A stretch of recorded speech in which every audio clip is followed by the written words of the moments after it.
Welcome to Haunted Hospitality, Southern Stories Told by Spooky Gingers. I'm Robin. And I'm Zoey. And I have a story for you today. But first, Zoey, how's life? Well, Robin, right now it's currently storming. That was perfect timing! I really hope that got caught on the mics, but I said the word storming and it immediately thundered. So we're going to add a little ambiance to this episode. I just wanted to thunderstorm during all of our episodes. I know, right? Yeah. Maybe I need to start editing sounds of storms into our episodes. I think that the thunderstorm that just rumbled would agree with you. I do think. But other than that, I've been watching The Haunting of Hill House. It is in my notes as... Nope, it's correct. Anyway. But... Sorry, you wrote in your notes, I've been watching The Haunting of Hill House. Life update. Been watching The Haunting of Hill House. Oh, you write down your life updates? Yes. Okay, cool. Yeah. But Robin and I just spent the last hour talking about it, and we spent the previous hour watching the 5th episode. So it will be on our Patreon once we get one of those. Yes. And you can hear us talk about it. Cool. But yeah, that's my life update. How about you, Robin? It's good. I went to a shoe bedazzling party yesterday. Ooh. I bedazzled a shoe. You did? Yeah, 2 shoes. 2 shoes. Because it's a pair of shoes. Yes. It's for a wedding. Uh-huh.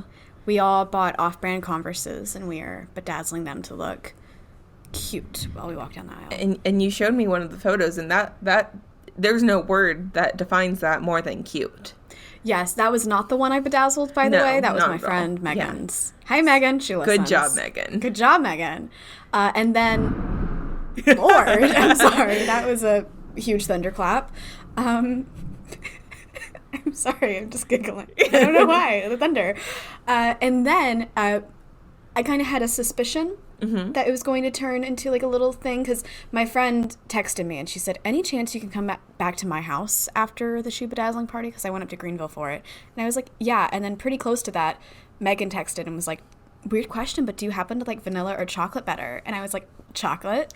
And then I go to the house, and my friend's like, my mom just wanted to see you. So I'm in the room talking to her mom, and then I hear happy birthday, and then they had a gourmet chocolate cupcake for me with the candle that was lit, and I got to blow it out. And I'm not going to tell you my wish because I want it to come true, but just know it was very cheesy and wholesome. I was about to say, if you didn't mention it, I was going to say, at the time of this recording, your birthday is the following Thursday. Yes. At the time of release, it would be the previous Thursday. Okay, I trust you on that. Okay, so I have something for you. Yay! First of all, the less exciting one, sorry mother, this is for my mom. Really? Thank you! It's an infinity scarf, and it has the newspapers from Harry Potter on it. Thank you, Becky. Yeah. I love it. I'm putting it on right now. Can you hear it over the camera? I don't know. It's the recorder. It's a microphone. The microphone, yeah. Ooh. And the thing I like about it is, like, if you weren't looking at it, you'd be like, oh, yeah, that's just newspaper. But then you look at it and you're like, that's Daniel Radcliffe's face. Daniel Radcliffe's face. Oh, I love this. Thank you.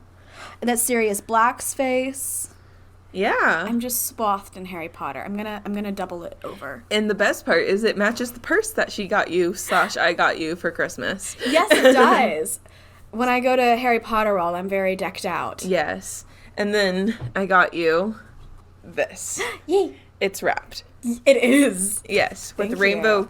So that's actually Christmas wrapping paper, but it's okay. I really like it. I mean, it's rainbows and it's snowflakes. It's really cute. It is July. It is July. Christmas in July. Yes. Which is my birthday. Moleskin. Is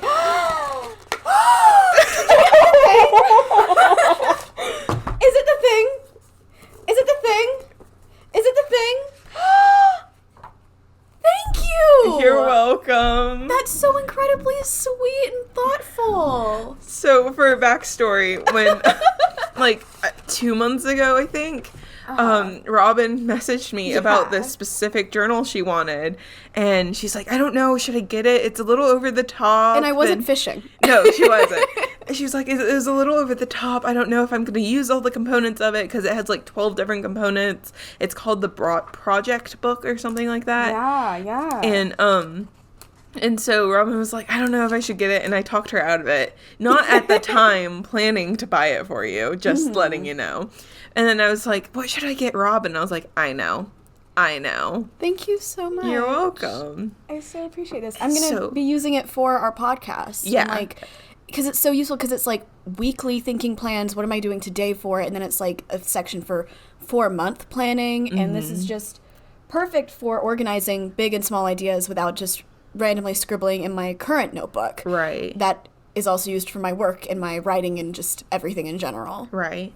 And it was supposed to arrive Thursday, and then I got a text on Thursday that it was going to be arriving Friday, and then I got a text Friday that it was going to be arriving today. And I'm like, no. Wait, did it come today? It came today. It literally was... Before I got here? It was deposited on my doorstep, like, at 9:30. And for people, we were supposed to meet at 10. I was a little bit late. But she got us donuts, so it's okay. I did get donuts. Can I see the cover of it? Yeah, it's just... Okay, cool. Oh, and it says my name. Yes, I just wanted to make sure they did that because I asked them to. I noticed that. Thank you so much, Zoey. You're welcome. Lovely. So happy birthday, Robin. Thank you. Thank you very much. All right. Now, Zoey. Yes. I am crazy excited for my your something spooky. I am pumped and terrified, and the thunderstorm is not helping on either of those counts. Okay. So... For today's something spooky, my apartment could either be haunted, which would be so convenient for us, or I'm paranoid and it's just an apartment. That could also be it. Yes. So I wrote down the text that I sent to you. Okay. So funny. So I've always heard sounds through the apartment, but previous to this, I always thought it was Toes. But Toes isn't here anymore, so it's just me in the apartment. And I still hear the noises. Like, the ice maker will be off. Like, the lights that aren't on will be off, if that wasn't obvious. I'm sorry, did you say the lights that are already off remain off? Yeah, okay. Yeah. But I've just always heard these noises, like dishes clinking in the sink. It's like, okay, they could just be settling in the sink, right? Mm-hmm. Or it could be a ghost. Or it could be a ghost.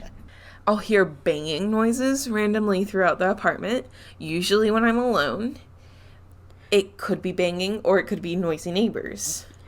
And I just want to put this out there, not to, like, give people your address, but you live in a fairly new apartment complex. So whereas for me, if I heard banging in the walls in my old apartment, it would mean there was just a rat in there. Right. This is like a stable building that is not infested. Yeah. Yeah. I do know it's at least 12 years old because I met our neighbor and she said she's been here for 12 years. Okay. But I don't know how old it is. I honestly had it in my mind that it was 10 years old, but that's obviously incorrect. How about this? It looks like a normal apartment building. Right. So what I'm saying is these sounds, if they're like weird, it's not because the building is weird. Right. And I do want to say, like, we have really thick walls. So I came home one day and I couldn't hear anything in the breezeway. And I opened the door, and it turns out Kari is having a solo party in here. I mean, music's blasting, all the lights are on. Like, I opened the door, and it was like, boom, You know, noise. I love that for him. But, yeah, so we have thick walls. We can't exactly hear people, you know?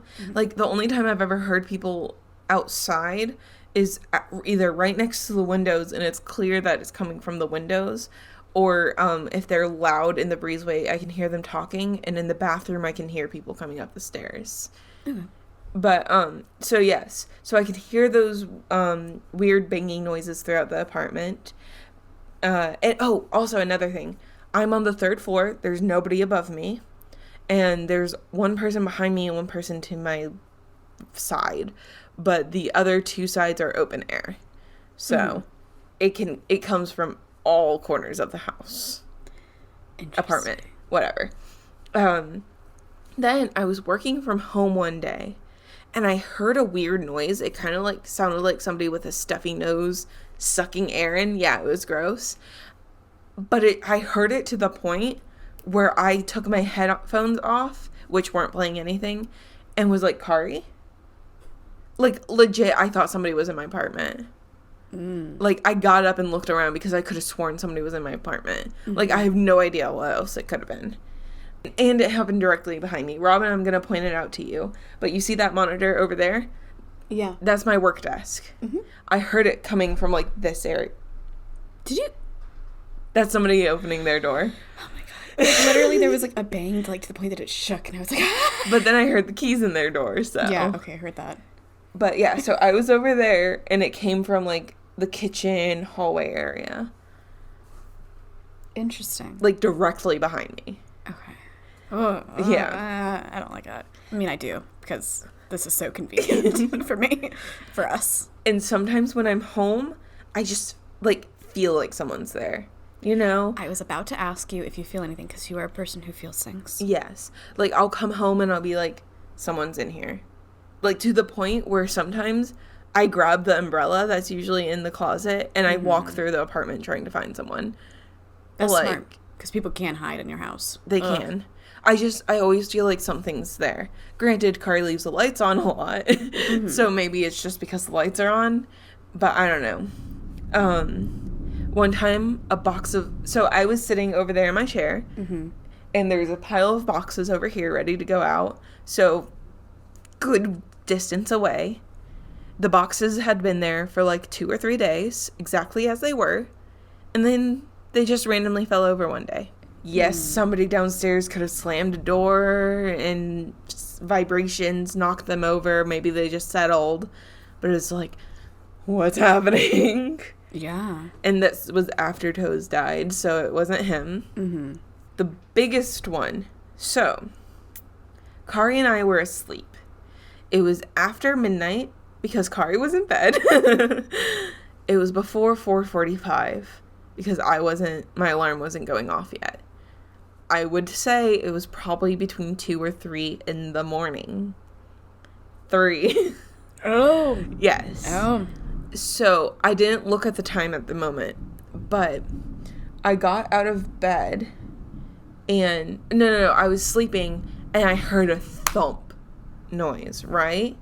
I was like, the cat just tried to kill himself or something, right?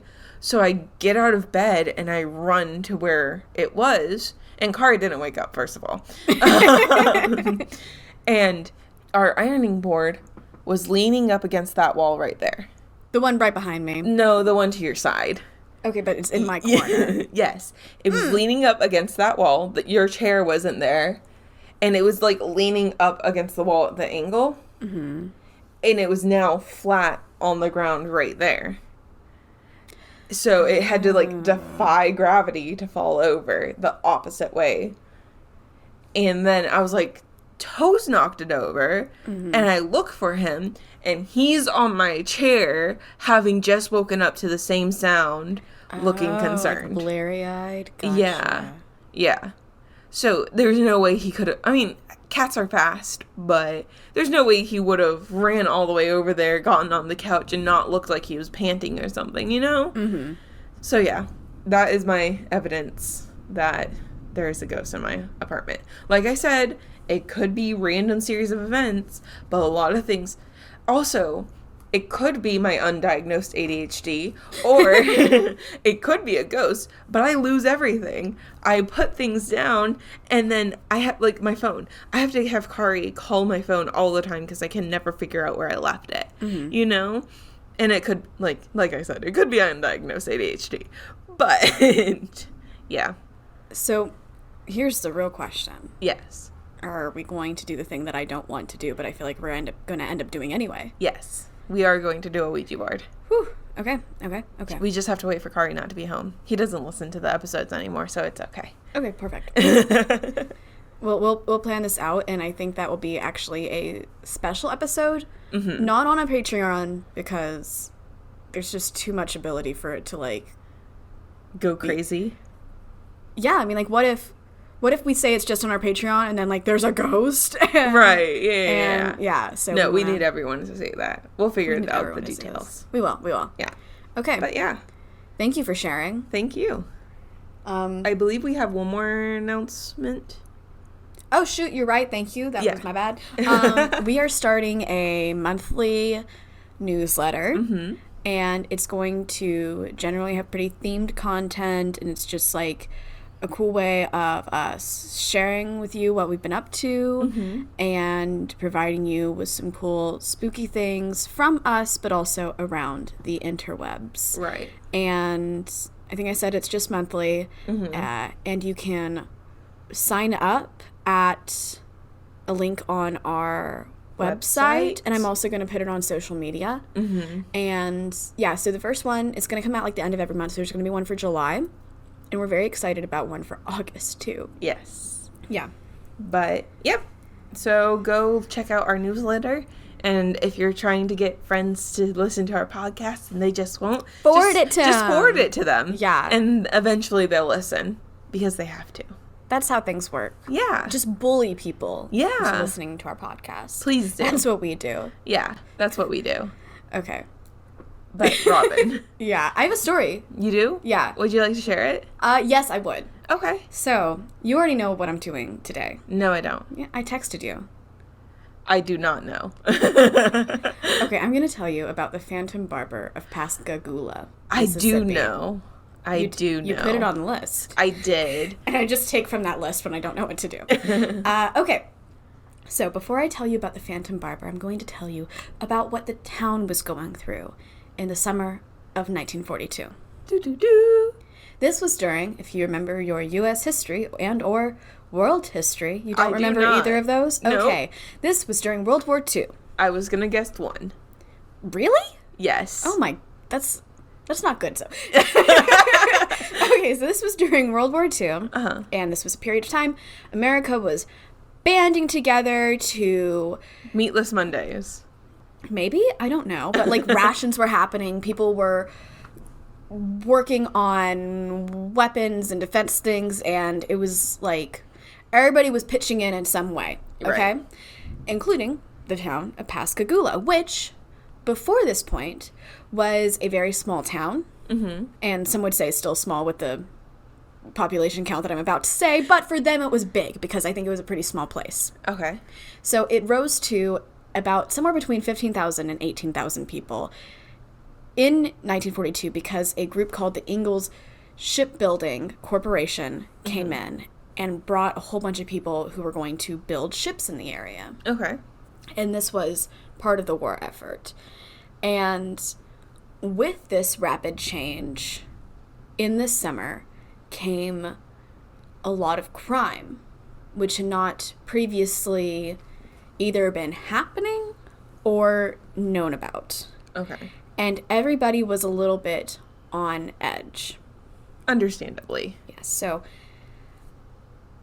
Zoey, I want you to close your eyes. Closing them. And listeners, if you were not driving or doing something where it would be unsafe to close your eyes, you might wanna. Imagine you're dreaming. Oh. You're on a lovely little bike riding down a hill. I don't know how to ride a bike. Oh my God. The breeze is rushing through your hair, and it feels so nice. But then the breeze gets a little stronger. Okay. One might call it a gust. Okay. It starts to feel like the wind is pulling your hair backwards. Ow. Open your eyes. You wake up. And you see a man in the room. Oh, no. And you realize it wasn't the wind pulling your hair. Oh, no.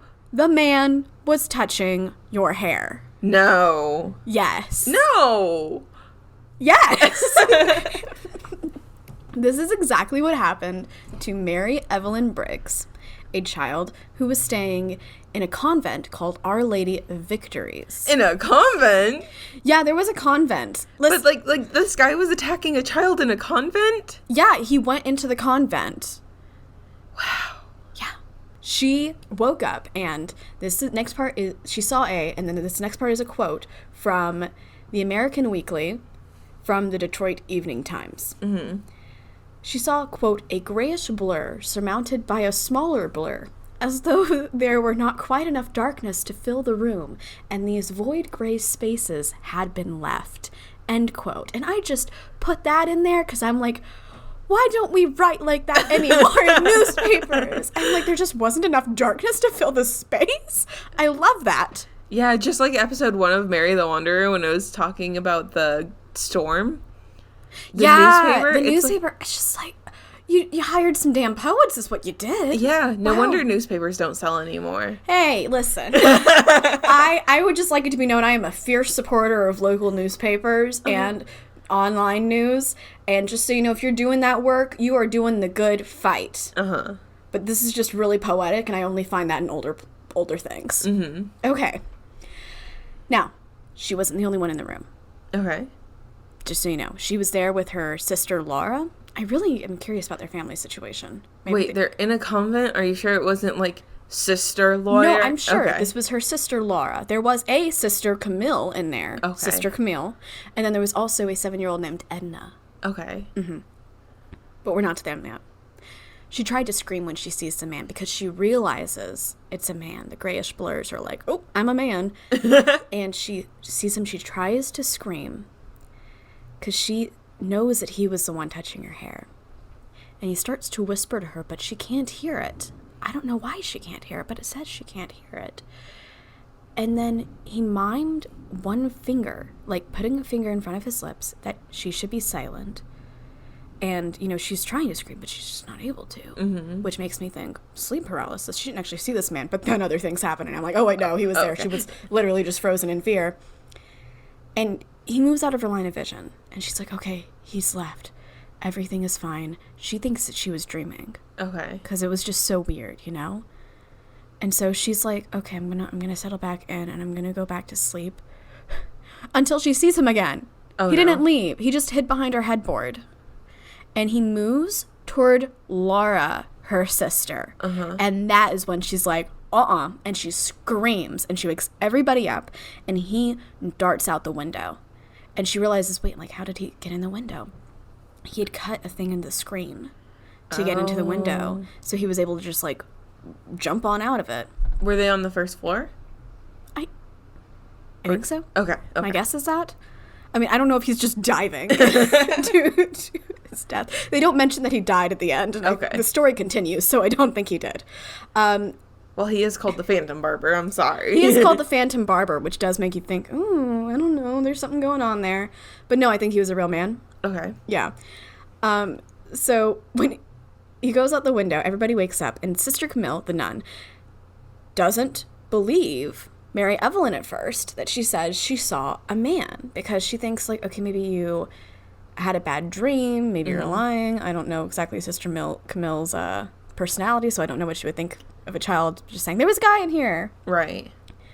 But then she takes a better look at Mary Evelyn, and she's like, part of your hair is missing. He'd cut part of her hair off, hence the barber part of the name. Right. And then she looks over at 7-year-old Edna. Her hair was cut too. He'd gotten to Edna first, but Edna just hadn't woken up. He was trying to make his way to all the girls in the room because it was Mary Evelyn, Laura, and Edna. And Mary Elephant. Mary Mary Evelyn stopped him by screaming. And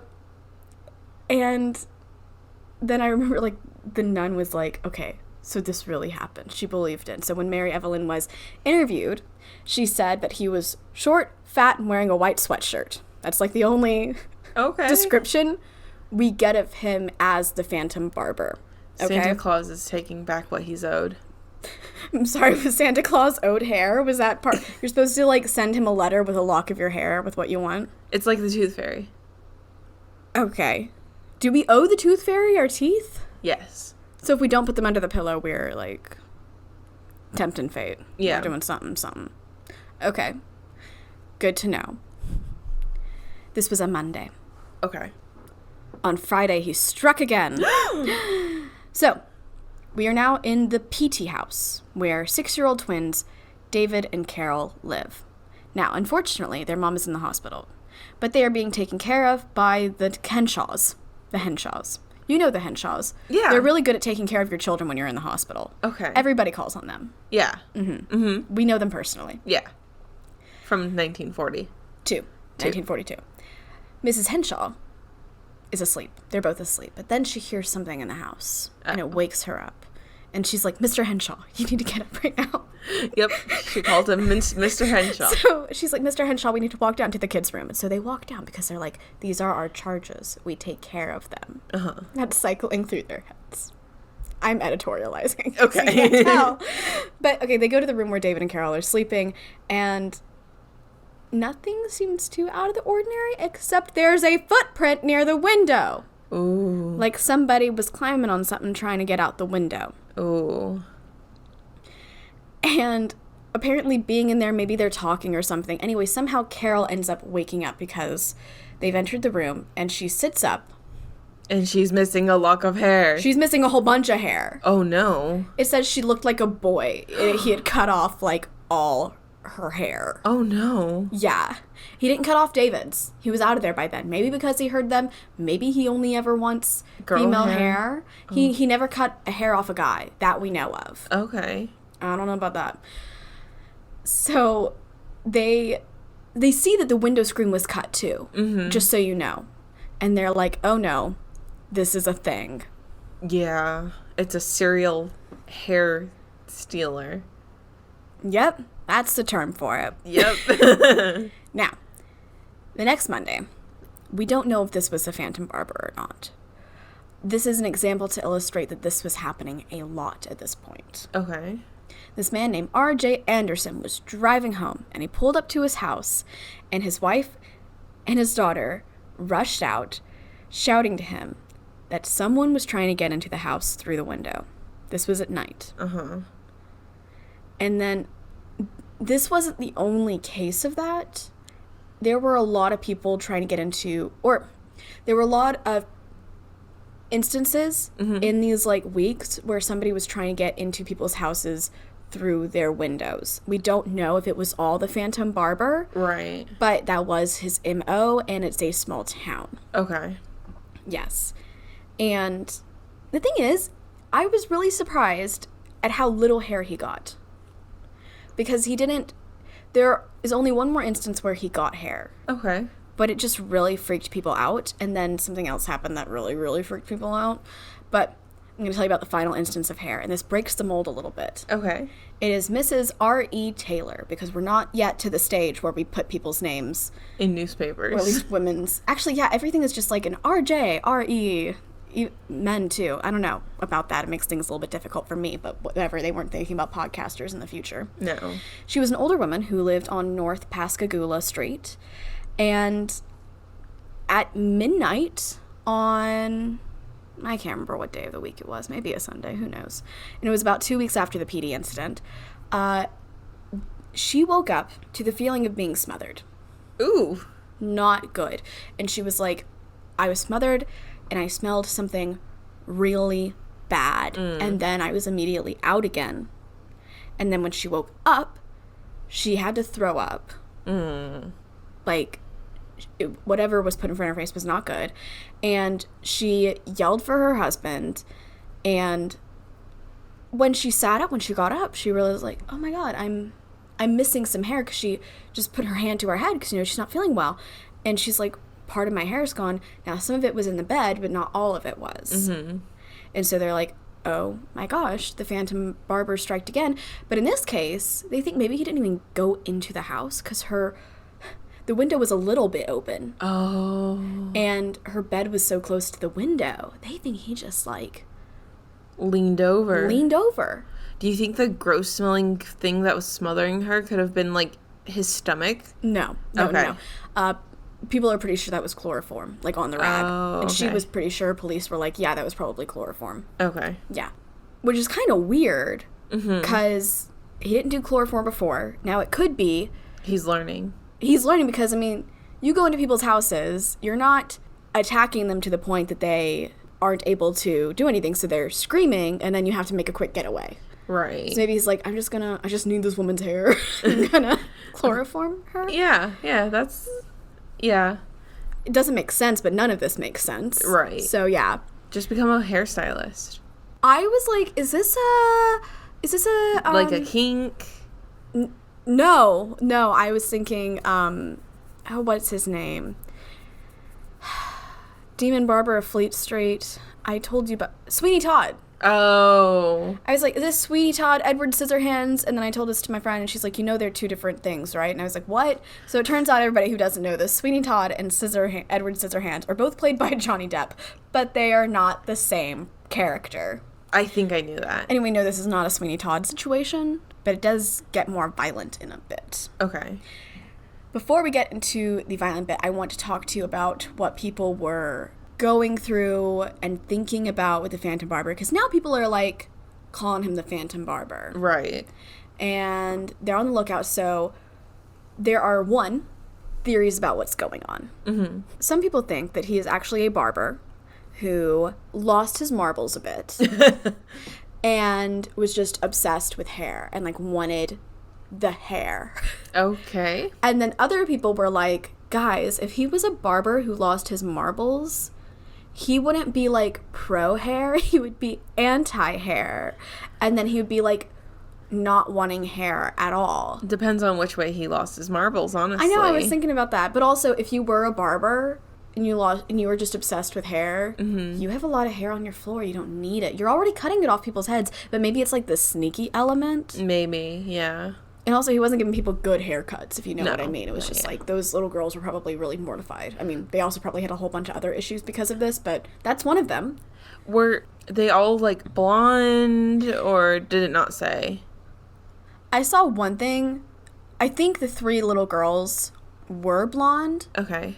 I can't remember what source it was, but it was saying, like, it was kind of odd that he went for the older woman because she also had gray hair, and he had, like, a preference for blonde. Okay. I mean, gray, white hair could be kind of like in the same family as blonde. What if he doesn't realize she's old and he just, like, chloroforms her, and then he's, like, cutting the hair, and he, like, leaves with the hair, and he's like, ah, crap. It was an old woman. Maybe that's what happened. That's what you get. Yeah. Mm-hmm. And then other people thought that he was using the hair for witchcraft purposes. Of course. Which actually kind of makes sense. Because, like, okay, that bridge, that goat man's bridge and mm-hmm. stuff, you told me about animal sacrifices and rituals that were happening near there mm-hmm. that were attributed to the goatman or something, right? Right. I mean, these things happen. People do things like this for these purposes. And that is messed up. Yeah. Don't do that. Don't kill animals for a spell. And also don't break into people's houses and steal their hair for a spell. And that's bad too. All of this is bad. And I'm going to tell you this final theory, and it's not, none of these are like serious theories, mm-hmm. just so you know, but these are like things that like the townies are saying. Okay. And they're like, what if he's working with like the Germans and the Axis powers? Oh. And I don't know how hair would help with that, but I just include that because that is how prevalent just the whole us versus them thing was happening in this town. I mean, everywhere, really. Mm-hmm. But during World War II, it trickled its way into so many different parts of the story. This is a World War II story. Okay. Yes. So, I mean, like, blonde hair, blue eyes, Aryans. Hey! Yeah. Maybe he was stealing American DNA to create clones to fight in the war. That is a Zoey conspiracy. You heard it here first, people. We got a few of them on this show now. So people were taking precautions. Understandably. Because, like I said, he is he is cutting people's hair, and he may or may not be trying to get into a lot of different houses, but in some cases he's successful, some cases he's not. Right. And in either case, it seems like he was the catalyst for this crime wave that I'm telling you about. Oh. Because it was like nothing was happening, and then he happened, and then all of a sudden it was just everywhere. So people are taking precautions, including locking doors and windows. And they're not just locking their windows, they are nailing their windows closed. They're nailing them shut. Like, well, that doesn't really help if he's cutting the screen. Oh, no, but he's cutting the screen and then opening the window. There is at least one instance where people woke up in the morning to find that their window screen was cut, but nothing had happened because their window was nailed shut. Creepy as all get out, but your defense worked. Yeah. Also, apparently he didn't have a hammer or anything that could get into the window. And he probably didn't want to break the glass because that would wake them up. He probably didn't want to break the glass, you're right. Women were not going out at night. The term prowlers was used a lot in the newspaper. Okay, this is like one of those instances where I can find the actual newspapers. Right. And I was like, yes, thank you. Because it was like... Primary sources. Just sing to me, Angel of Music. Right. Yeah. Phantom of the Opera, I understand. Thank you. I wanted to do like the melody, but I think that might be copyright, and so I'm not. One other thing, this is really creepy. There were like 2 instances where somebody saw a man in their, like a strange man standing in their yard. And, you know, they called the police because this is a time period where people are breaking into people's houses. And the police weren't able to get them because it was at night and they got away and, you know, you can't really find them or anything. But just, like, imagine just looking out and being like, oh, okay, there's a man in the yard. I mean, I've lived in a house where there were just always random people around because there were a lot of different apartments in the house. So I would have looked out and been like, okay, there's a guy. Right. But also, if now where I live in a single-family home, if I looked out and I'm like, there's a man in the yard, he shouldn't be there. Yeah. Okay. Here's my final theory, and this is about the Pascagoula. Well, it's not my final theory. It is my final theory before the next portion of our episode. And this one kind of has a bit of meat to it. So, like I said, they have that big shipbuilding thing there. Okay.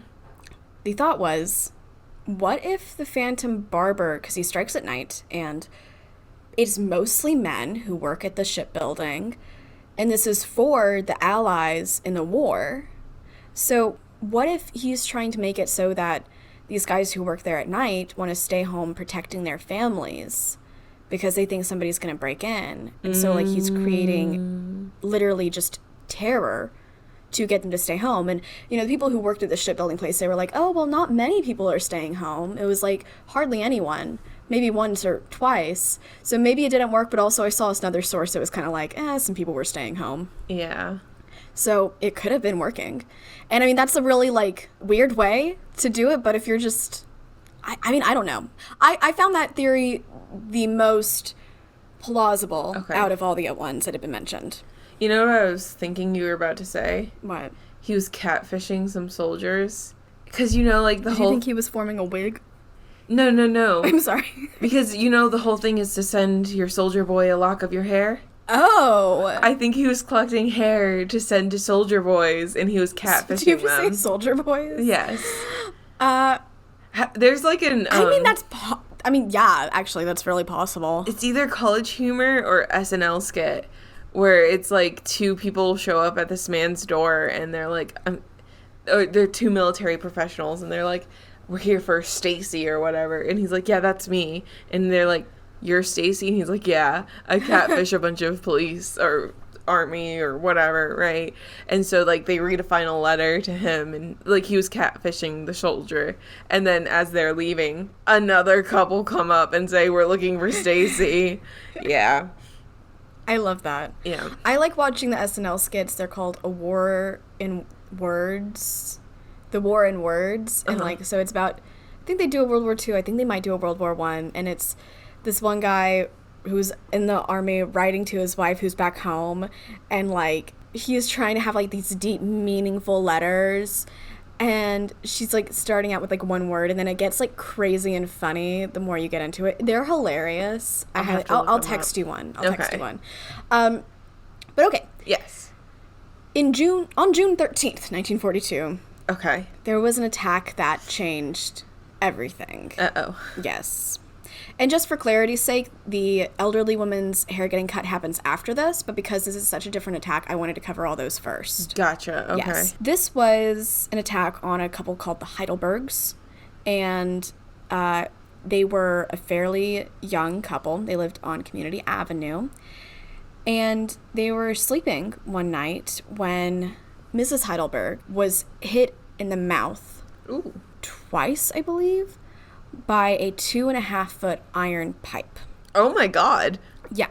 So what had happened is this guy, and they think it's the Phantom Barber, and there's reason to think that. When they were sleeping, he came in, he got gloves from her car, he picked up the pipe that just happened to be outside. Mm-hmm. He crept in the window, and then he hit her with it. This was like he got her gloves so he wouldn't leave any fingerprints. Mm-hmm. It was like one of those oddly meticulous, but also you are finding everything you happen to need on the way. He hit her twice. It seems like she was still sleeping at this point, but on reflex, she got onto her side, and then he hit her on the shoulder with the pipe. Mm-hmm. She woke up, she raised her arm, and then he hit her arm with the pipe, and it almost broke the bone, but not quite. At this point, Mr. Heidelberg woke up, and he was hit twice in the head. Maybe he didn't hit her twice in the mouth. I can't remember. Anyway, he hit Mr. Heidelberg twice in the head, and then Mr. Heidelberg was immediately knocked back out. And then the attacker, who might have been the Phantom Barber, hit Mrs. Heidelberg many, many more times. Like, I think in the head, not exactly sure. Mm-hmm. And then he left back out the window. It was kind of odd because there was Mr. Heidelberg's wallet on the dresser. Like, it was right there. It would have been really easy for him to take because at this point, both of them are knocked out. But he doesn't. He just goes back out the window. And Mrs. Heidelberg is the first to wake up. She calls the police. Mm-hmm. But remember how I said there's more crime happening? Apparently they haven't upped their police amount. And also that might be because of the works. Maybe if you can work on the police force, you're actually over in, fighting. And they're trying to deal with the guy who's on, I think, Jackson Street, which is a nearby street. So they don't get over there for a few minutes. And by that point, he's gone. But they use these bloodhounds that they got. Mm-hmm. And they track his scent into a section where you're, like, very close to the woods. Okay. And they find a pair of bloody gloves. It's the gloves that were in her car, and then they lose his scent. So they think at this point that he had ridden a bicycle out there. Oh. Yeah. This was like, whereas before people were like scared, I think this upped it a whole bunch. Right. And did either of them die? No, oh, sorry, okay. They survived. Need to put that in there. They survived. They went to the hospital, and she was much, much worse off than Mr. Heidelberg was. He was able to go there, and they treated him, and then he could go. Okay. And she was there for several days. Okay. Yeah. So she was, and it doesn't say exactly how she was involved with this group called the Jackson County Mills. But she was, and they offered a $100 reward, at least by June 16th, for information that, like, led to the arrest of this guy. And then by June 19th, there were 3 more offers of $100, which would combine to, if you offer crucial information, you get $400 at that time, which was a big deal. And the other groups were the Pascagoula National Bank, the chief of police, A.W. Azell, offered $100, and then the Ingalls Shipbuilding Corporation, which was where Mr. Heidelberg worked. Which, I mean, if you're kind of going with the theory of they're trying to interfere with the shipbuilding, that could be it. They also might not like the shipbuilding because it changed the town so much. Right. I don't know. There was a lot of pressure. I'm inferring this by reading all this. I'm inferring there was a lot of pressure on the people who were in charge of the law in this area, which was the chief of police, like I said, Azell, and then the sheriff, who was J. Guy Krebs. I also want to put in there the thought that it could be motivated by who the Heidelbergs were. Okay. And by this, I mean, they actually pretty quickly, on July 9th, arrested a guy. They arrested the guy they think did this, and they kept it quiet for a month while they were gathering information on him. Ooh. And then he was formally charged with assault and attempted murder on the 2 of them. It was William A. Dolan, who was described by the Evening Star as a, quote, German-educated chemist, end quote. Okay. I know that they specified German-educated because everywhere I found information, it just pulled that quote up again, German-educated, because it was not a good thing right now to be German-educated. Now, he was also educated at Harvard and MIT. Mm-hmm. And I think this is just a coincidence of name. He went to the University of Heidelberg in Germany. Okay. But that's not why I think he would have attacked them specifically. The thought is he had been arrested. I think it was for trespassing, but I wasn't able to find it. And originally put on $500 bail. And then the judge, Heidelberg, who happened to be Mr. Heidelberg's father, said, I'm not going to lower your bail. And then the bail ended up getting lowered. And I think he got out on a $100 bail I'm not exactly completely sure about all that, but it's not exactly prevalent to the case. I'm going to let you know, I think this guy at least did this attack.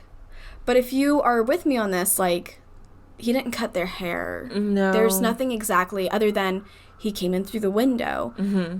And this happened around that same place and time that links it back to the Phantom Barber, except for something they found in his house. Okay. Which I'm going to get to in a bit. Now, I want to go into... Hold on. Was this man large?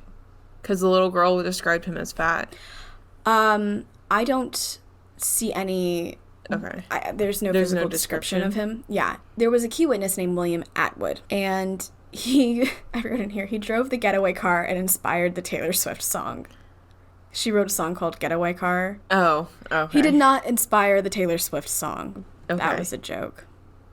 Ha.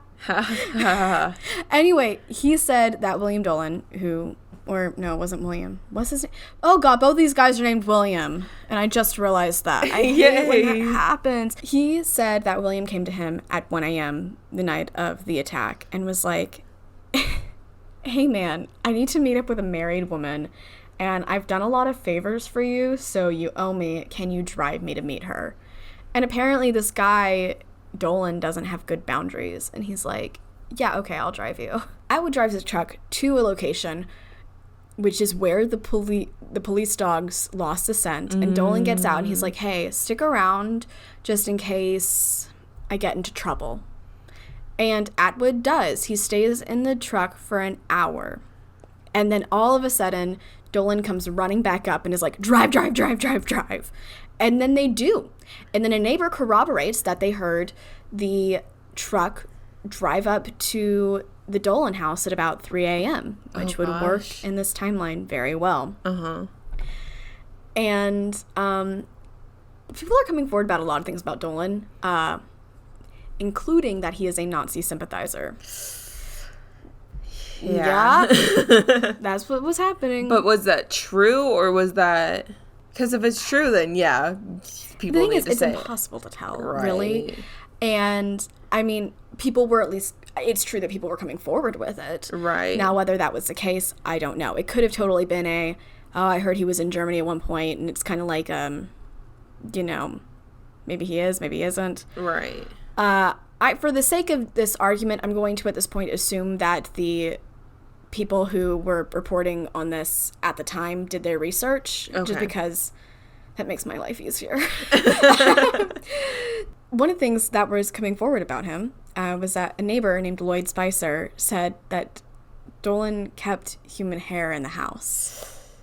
So police got the human hair, sent it to a lab in New Orleans to look at it, and the lab in New Orleans looked at that hair and then looked at Carol Petey's hair, which was the twin girl. And they were like, that's a match for Carol Petey's hair. So basically the police were like, done and done. Right. 2 birds, 1 stone. The guy who got the Heidelbergs, which we were already thinking might be the Phantom Barber, they're like, he is the Phantom Barber. It's done. He is convicted. Okay. He goes to prison. But that lady, the old lady, was after. He's not arrested until after the old lady's thing is done, too. Okay. Yeah, it takes a bit of time, like a month. Gotcha. Like that. So...